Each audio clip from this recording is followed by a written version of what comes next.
शांति। ओम शांति। 4/12/2024 के ईश्वरीय महावाक्य। मीठे बच्चे, सारा मदार याद पर है। याद से ही तुम मीठे बन जाएंगे। इस याद में ही माया की युद्ध चलती है। मीठे बच्चे, सारा मदार याद पर है। याद से ही तुम मीठे बन जाएंगे। इस याद में ही माया की युद्ध चलती है। प्रश्न है, इस ड्रामा में कौन सा राज बहुत विचार करने योग्य है, जिससे तुम बच्चे ही जानते हो? बाबा का उत्तर है, तुम जानते हो कि ड्रामा में एक पार्ट 2 बार बज न सके। सारी दुनिया में जो भी पार्ट बजता है वह 1-2 से नया।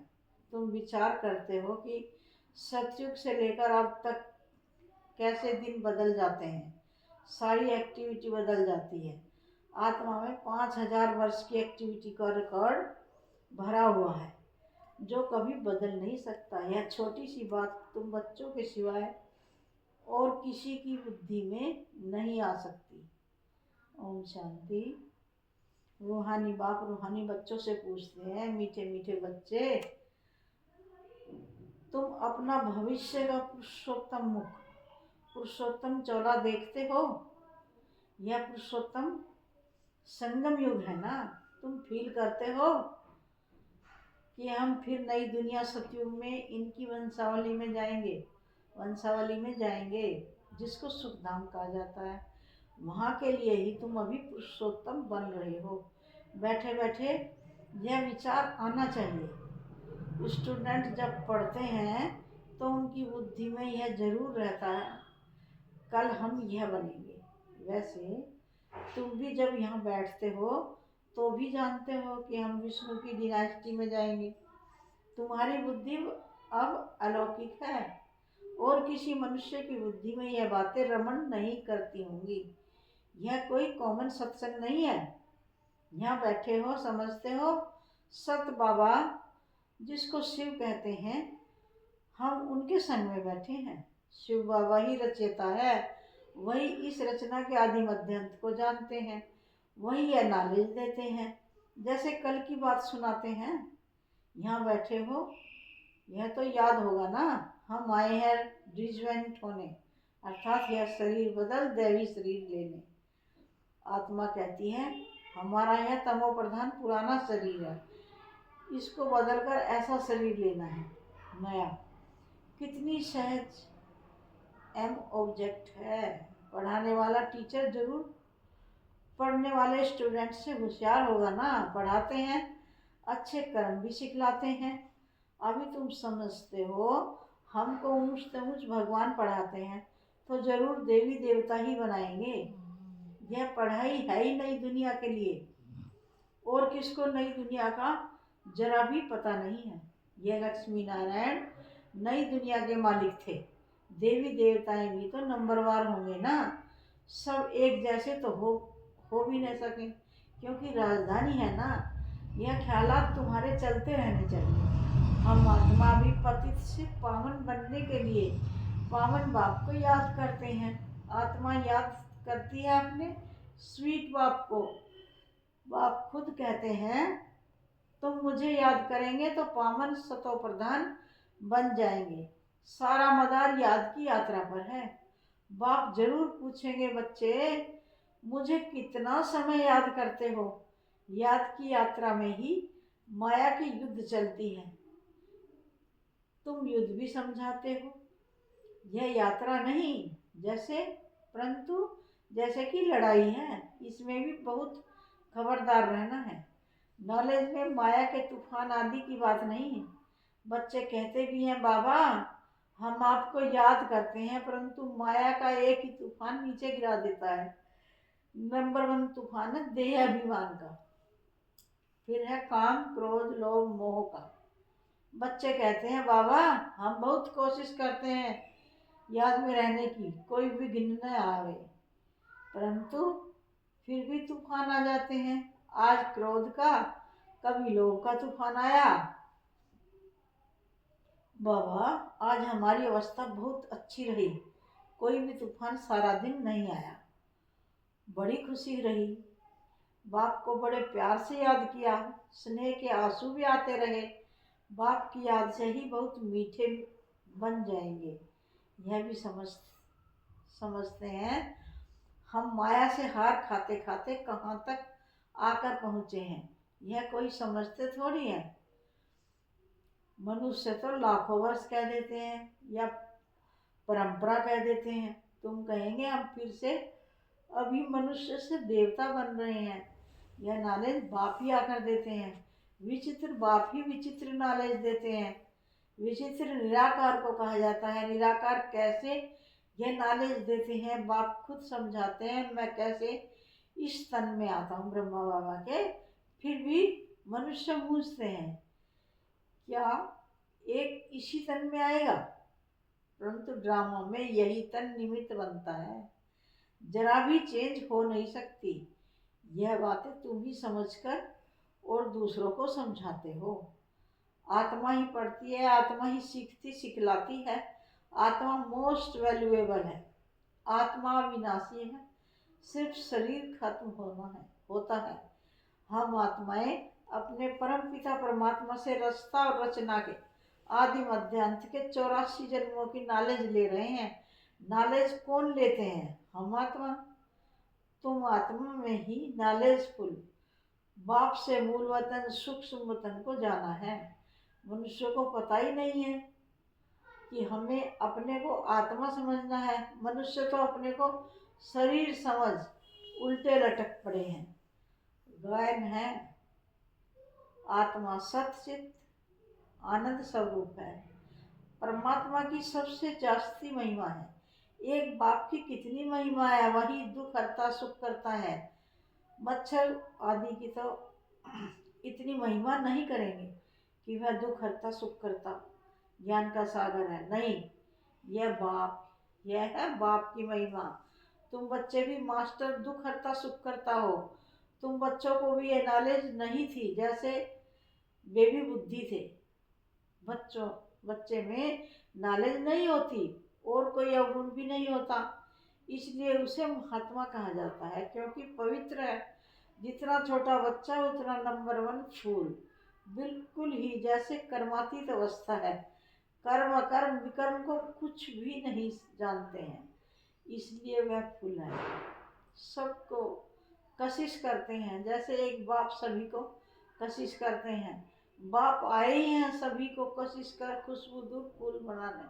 खुशबूदार फूल बनाने। कई तो कांटे के कांटे ही रह जाते हैं। 5 विकारों के वशीभूत होने वाले को कांटा कहा जाता है। नंबर 1 कांटा देह अभिमान का, जिससे और कांटों का जन्म होता है। कांटों का जंगल बहुत दुख देता है। किस्म किस्म के कांटे जंगल में होते हैं ना, इसलिए इसको दुख धाम कहा जाता है। नई दुनिया में कांटे नहीं होते, इसलिए उसको सुख धाम कहा जाता है। शिव फूलों का बगीचा लगाते हैं, रावण कांटों का जंगल लगाता है, इसलिए रावण को कांटों की झाड़ियों से जलाते हैं और बाप पर फूल चढ़ाते हैं। इन बातों को बाप जाने और बच्चे जाने, और न जाने कोई।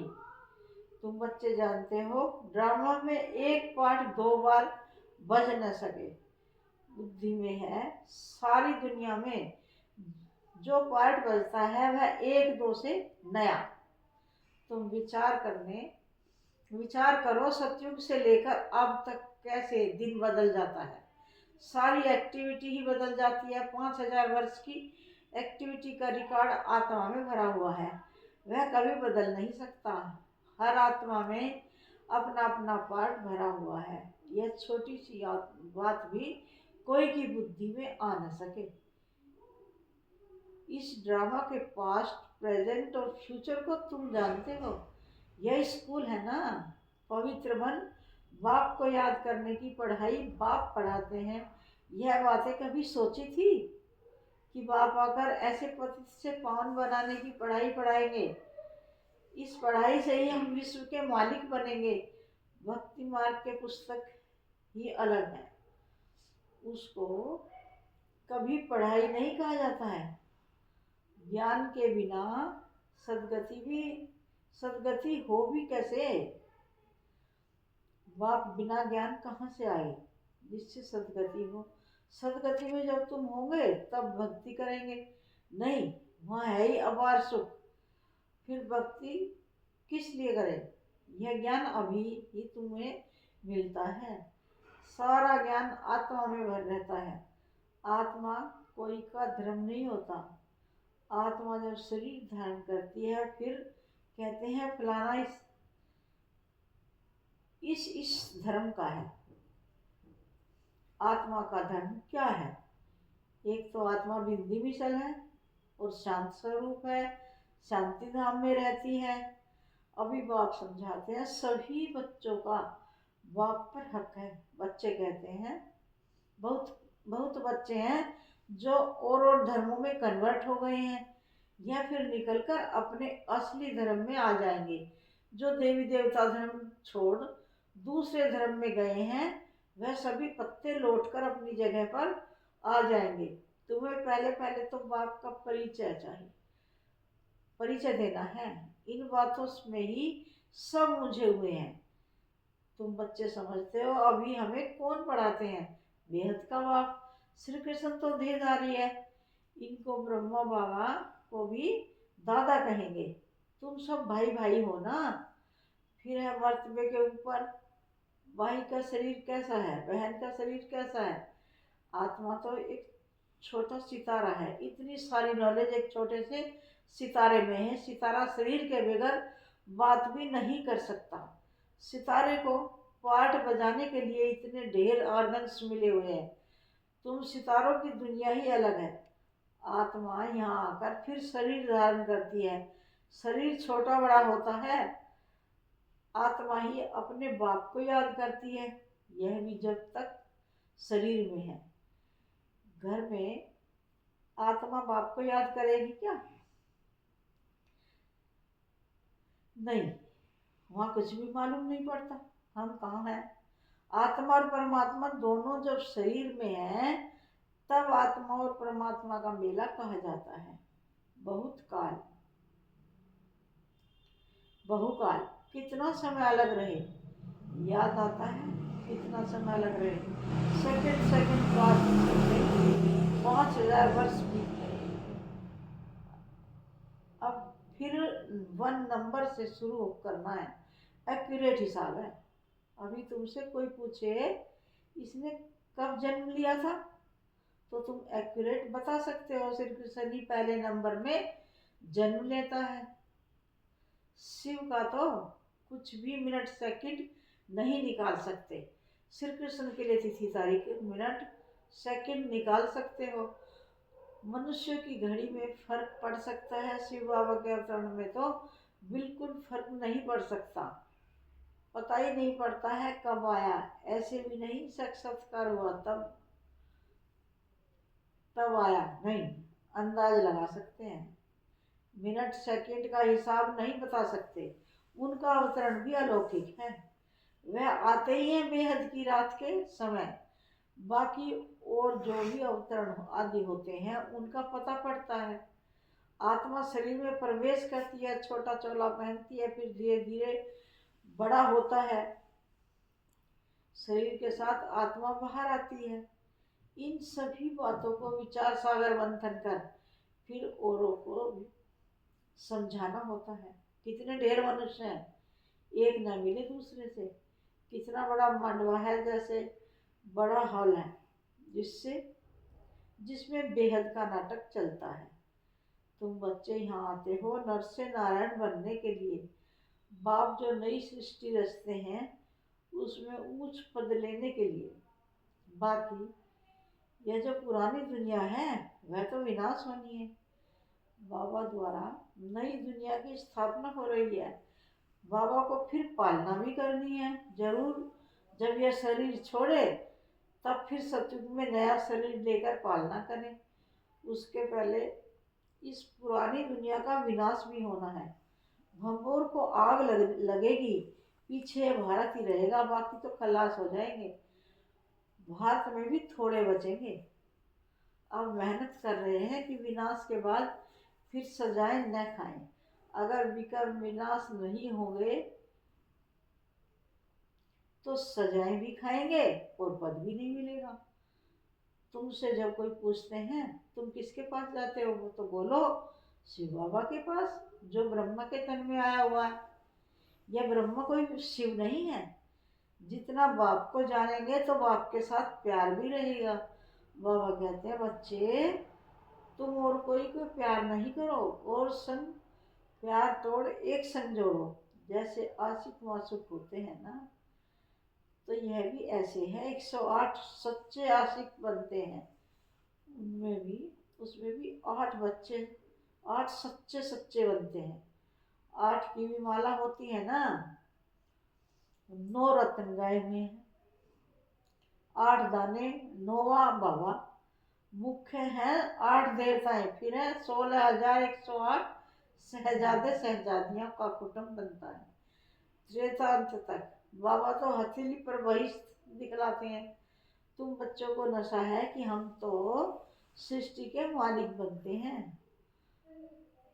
बाबा से ऐसा सौदा करना है, कहते हैं कोई बिरला व्यापारी है सौदा करे, ऐसे कोई व्यापारी थोड़े ही हैं। तो बच्चे ऐसी उमंग में रहो, हम जाते हैं बाबा के पास।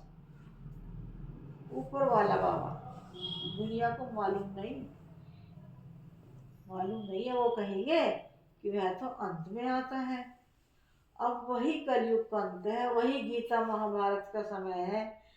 वही यादव जो मूसल निकाल रहे हैं, वही कौरवों का राज्य, वही तुम पांडव खड़े हो। तुम बच्चे अब घर बैठे अपनी कमाई कर रहे हो। भगवान घर बैठे आया हुआ है, इसलिए बाबा कहते हैं अपनी कमाई कर लो। यही हीरे जैसा जन्म अमोलक गाया हुआ है। अब इसको कोड़ी बदले खोना नहीं है। अब तुम इस सारी दुनिया को रामराज्य बनाते हो। तुमको शिव से शक्ति मिल रही है। बाकी आजकल कईयों की अकाले मृत्यु भी हो जाती है।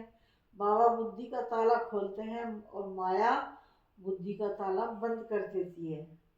अब तुम माताओं को ही ज्ञान का कलश मिला हुआ है। अबलाओं को बल देने वाला वह है। यही ज्ञान अमृत है। शास्त्रों के ज्ञान को कोई अमृत नहीं कहा जाता है। अच्छा, मीठे मीठे सिकी हृदय बच्चों प्रति माता पिता बाप दादा का याद प्यार गुड मॉर्निंग। रूहानी बाप की रूहानी बच्चों को नमस्ते। हम रूहानी बच्चों की रूहानी माता पिता बाप दादा को याद प्यार गुड मॉर्निंग और नमस्ते नमस्ते। धारणा के लिए मुख्य सार, पहली पॉइंट है एक बाप की कशिश में रहकर खुशबूदार फूल बनना है। अपने स्वीट बाप को याद कर देह अभिमान के कांटे को जला देना है। दूसरी पॉइंट है हीरे तुल्य जन्म में अविनाशी कमाई जमा करनी है। कोड़ियों के बदले इसे गंवाना नहीं है। एक बाप से सच्चा प्यार करना है, एक के संग में रहना है। प्यारे बाबा का वरदान है ब्राह्मण जीवन में सदा खुशी की खुराक खाने और खुशी बांटने वाले खुश नसीब भव। ब्राह्मण जीवन में सदा खुशी की खुराक खाने और खुशी बांटने वाले खुश नसीब भव।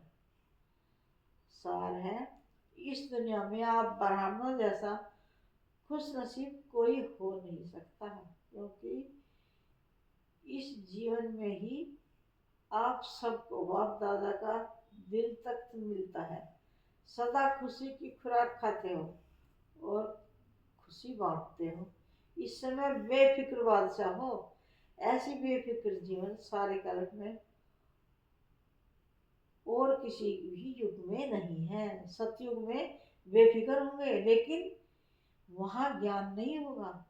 अभी आपको ज्ञान है, इसलिए दिल से निकलता है मेरे जैसा खुश नसीब कोई नहीं। प्यारे बाबा का स्लोगन है संगम युग के सब राज्य अधिकारी ही भविष्य के विश्व राज्य अधिकारी बनते हैं। संगम युग के सब राज्य अधिकारी ही भविष्य के विश्व राज्य अधिकारी बनते हैं। ओम शांति, ओम शांति।